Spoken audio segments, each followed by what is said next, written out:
Hey guys, and welcome back to the J2 channel. And this is your Everton versus Chelsea preview, but at the same time, it's going to be a bit of a news update as well added into it, because obviously yesterday was a madness and there was more reports this morning about obviously Chelsea and the ownership situation that I feel like I want to talk about. The last time I talked about this ownership situation on this channel was ages ago. Funnily enough, I did talk about it at the time when Roman announced that he was going to sell the club, and then I said that Todd Boehly and Hansjörg Wyss's consortium are the favourites. That was I think I did that a month, nearly two ago. That's not my most viewed video, funnily enough. Honestly, I couldn't believe the views it got within the amount of time it did, but it's my most viewed video and it was within like a month, so that's kind of crazy. But if you want to check that out, I'll put the link in the description if you want to see that video if you want. But yeah, there's a bit of an update from the situation with our ownership, and obviously we all know Roman selling the club and stuff like that. I'll get to the Everton preview later on, but I just want to talk about this first because obviously there was news last night about Sir Ratcliffe as well. He put in the 11th hour a late bid of £4.25 billion, I think it is, to buy Chelsea Football Club. It's just one of those ones where it looks to me that Ratcliffe just skipped the queue and went straight to Chelsea and said, "Yo, Bruce Buck, Marina, I got an offer for you. You want to take it?" Yeah, man said, "Rain, nah, I don't deal with them, man. I'm Ratcliffe. I'm Britain's richest man. I don't need to go for them for their approval." Now, you kind of do, but you know, at the end of the day, Rain have decided that Todd Boehly and his consortium are their preferred bidders to take over Chelsea. Now, just because Rain have picked Todd Boehly, it doesn't mean that it's guaranteed that he wins. Because at the end of the day, this means that he just goes into an exclusive where for the next 5 to 7 days, he's got to make sure that everything is sorted. He has meetings with the government. He's got to get the Premier League's approval. He's also got to get Roman Abramovich's approval as well. Don't get it twisted. You know, at the end of the day, Roman does have a say in, you know, who the club does go to at the end of the day. So there's still a lot of work for Todd Boehly and his consortium to do to make sure that they do win. But Sir Ratcliffe has come in with this offer, and it's caused a bit of trouble in a way. It's caused a bit of uncertainty, because if he did not do this, Todd Boehly, or I think it's Todd Boehly, it's how you pronounce his name, or it's Todd Boehly, I'm not quite sure actually, but regardless, Todd, his consortium, Wyss, Clear Lake, would be the winners. These guys would be the clear winners. It's done. Everyone knows. But because Sir Ratcliffe has come in with a bit of uncertainty, it's like, ooh, what's going to happen here? But it looks like it's going to be a toss-up between those two. We'll see what happens. Apparently, they say Ratcliffe is too late, but apparently more reports have come out saying he's not too late yet. If Todd Boehly doesn't end up coming through with this purchase of buying Chelsea, then Ratcliffe has claimed that he can get this sale done and he can own Chelsea within pretty much just like that, is what he meant, within the next week or so. He can get this process done very quickly. So it causes uncertainty. Me personally, if I was to pick who I'd want as the owner, I'd pick Sir Ratcliffe. If you watched my video from when Todd Boehly and Hansjörg Wyss's consortium were the favourites pretty much from the beginning, I personally did not want them. Because I'm not a fan of consortiums. I'm just not a fan. I don't like too many people running one club, maybe having different ideas. It could cause clashes, it could cause disagreements and stuff like that. And in general, what's everyone else's intentions around Todd Boehly? Because I think Todd Boehly is actually good. I like his ideas. I like the way he talks about football. I like his plan on data, stuff like that, how he cares about... there was a video out there of him talking about players being versatile and stuff like that. But my worry with him is, what about everyone else around him? Clear Lake, they're going to hold the majority sharehold of Chelsea Football Club. And in terms of finances, he's going to have to rely on them to invest in the team, you know, pretty much the women's team, the stadium plans, all of this stuff, wages, etc., etc. Obviously, if they were to come through, Todd Boehly will run the day-to-day operations of Chelsea Football Club as normal. But will Clear Lake see us as just another business to make money, or will they take us seriously? That's where my worry is. And another worry I have is Hansjörg Wyss. Bruv, this guy just sees Chelsea as a business. The guy is worth 3 to 5 billion. He's 88 years old and he has no interest in investing in us. So what's his involvement? What's his role? At this point, I don't know what his role is. I can only think it's just to build up his net worth. But brother, you're 88, bruv. Your time is coming, respectfully. But then I think to myself, oh, maybe he's just setting up his kids, you know, for life.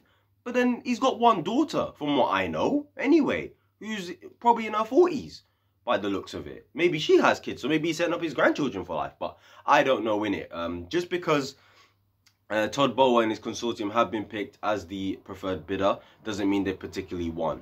They've still got to get Roman Abramovich's approval. The government still have a say. The Premier League still have a say, and they've got to get past their test as well. So we'll see how it goes in the next few weeks. Me personally, I prefer Sir Jim Ratcliffe. Wouldn't say he's like a sugar daddy of Roman, even though he's worth more than him, but he's on his own.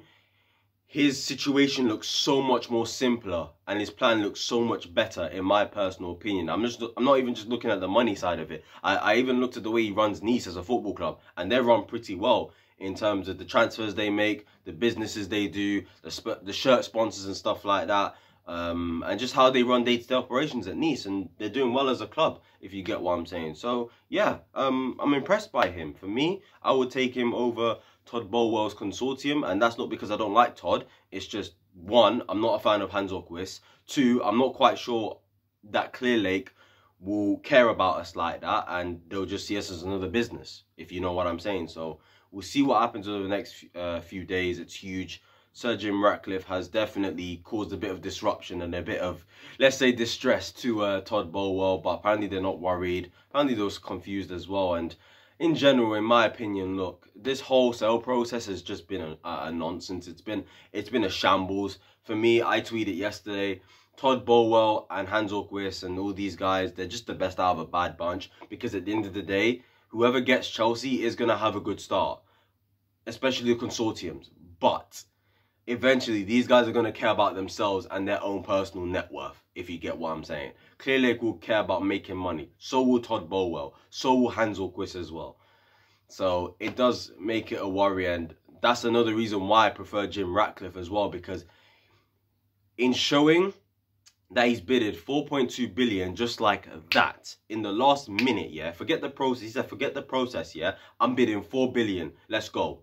Will you take it or not? It shows he doesn't need the money. He's worth $16 billion apparently. So he wouldn't be in it for the money, from what I know. And he's tried to buy Chelsea before, which is a positive. But so has Todd. So that's also a positive. So we'll see what happens. I'd prefer Sir Jim Ratcliffe. Don't get me wrong. I wouldn't mind Todd Boehly and his consortium coming through. But I would be worried long term about these guys, about Hansjörg Wyss, about Clear Lake, etc., and how the club will be run, let's say in 10 years' time, if you know what I'm saying. So yeah, that's the news on it. There's more updates I probably haven't told you because it's just left my mind. But interesting times, interesting times. Yeah, let's get into the preview. Obviously, Everton, Chelsea, Goodison Park tomorrow at 2 o'clock. Sunday. Yes, Sunday fun day. Yes, Sunday fun day. It's going to be an interesting game tomorrow. Will Charity FC turn up and hand Everton 3 points, in which they desperately need, because they're 5 points off Burnley, who won today. They went to Watford and won 2-1. And yeah, they're 5 points off them. Leeds have lost as well, so that helps a little bit. Everton have to win tomorrow. When you look at their fixtures, they've got us next. They've got Leicester City to play. I think they've got Watford to play. They've got Arsenal to play.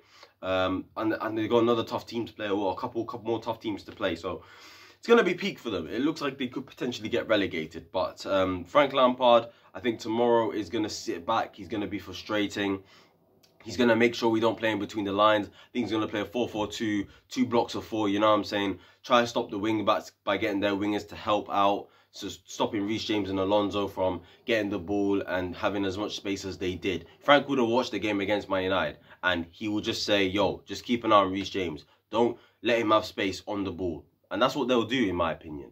The same will go out for Alonso. And I think they might try to stop Mason Mount playing in between the lines, and Timo Werner as well, if he plays, who knows, or Pulisic or whoever plays in the front line tomorrow, to try stop us from, you know, overloading and creating half chances and, you know, maybe being cheeky with the way we pass the ball, you know, in around their half. So we'll see how the game goes tomorrow tactically. I think they'll sit back, frustrate us, go on the counter-attack. Anthony Gordon is a threat on the counter-attack. He's somebody that we have to look out for in tomorrow's game. So, yeah, when we get into the lineup and team news, obviously Kovacic is out, but he was in training recently, so that's good news. Ben Chilwell's out.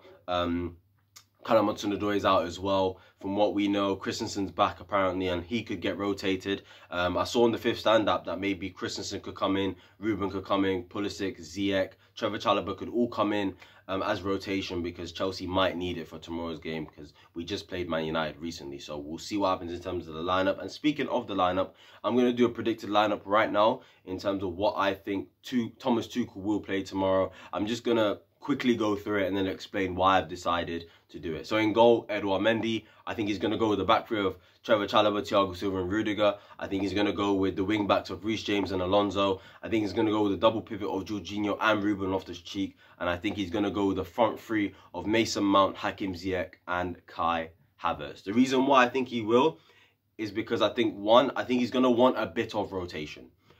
Look after players like an Aspie maybe. Look after a Kante as well, who can be injury prone. Maybe give a rest to one of the front players as well, like a Timo Werner. But to be fair, he was making runs against Man United and was trying his best in it. But I feel like maybe Tuchel could make certain players rest and relax and, you know, change the team up a bit. Not too much, because the cohesion of the team, well, you would like to say, has been getting better with consistency in terms of like the lineup Tuchel puts out. But, you know, it's only a few days since we played Man United, so it just feels to me that he's going to make rotation. Ruben, I think, will come in. I think Trevor Chalobah will come in for Azpilicueta as well. No trouble in that. I think he'll keep the wing backs the same. There's no reason not to play Reece James. At the end of the day, you saw him against Man United. Oh shit, I nearly tripped. I nearly tripped on my suitcase. Anyway, so yeah, at the end of the day, I think the wing backs will stay the same. I think Rudiger and Thiago Silva are a key part of our defence. And the reason why we've been so solid defensively, I think not having those guys there would be nearly criminal. We need Jorginho in the midfield to control the game. Mason Mount for his energy, for his pressing, you know, for hopefully his creation, and, you know, just shows us something tomorrow and he's the glue that he's shown to be. And I think Hakim Ziyech will get a chance tomorrow. Didn't play at all against Man United, and I think him and Mason Mount together could prove to be something. And I played Kai Havertz as well. He's been poor in recent games, but I think, you know, I'd keep going with him. Wouldn't play Lukaku. I mean, yeah, we all know why, but it is what it is. Please put your score predictions down below. Me personally, tomorrow, I'm going with a 1-1 draw. Prove me wrong, Chelsea, because we should be going to Everton and winning, but we haven't won at Goodison Park in the Premier League since 2017. So what do you want me to say? You know, we don't have a good record there, just like we don't have a good record at Old Trafford. But at the same time, we've won our last 10 away. We've been unbeaten in our last 10 away games. So who knows what could happen? We could just go there and blitz them apart 5-0, which I hope we do, by the way. I want Everton to stay up. I want Frank to keep them up, but I want my team to win. So for me, just, you know, go out there, play well, break them down, because they're going to be really frustrating to break down. They're going to close the spaces in between the lines. They're going to make sure they stop us from playing out wide with Reece James and Marcus Alonso. And yeah, Jorginho and Ruben are going to have to be really key in tomorrow's game if we want to unlock Everton. So we'll see how it goes. Like, comment, subscribe, turn those post notifications. I just think it'll be a frustrating game, and we'll make it tough for ourselves, just like we did against Man United. But please prove me wrong, Chelsea. Anyway, I'll see you guys whenever I see you guys tomorrow for the match review and maybe a player ratings video, but we'll see. Come on, Chelsea, let's get the win. Peace!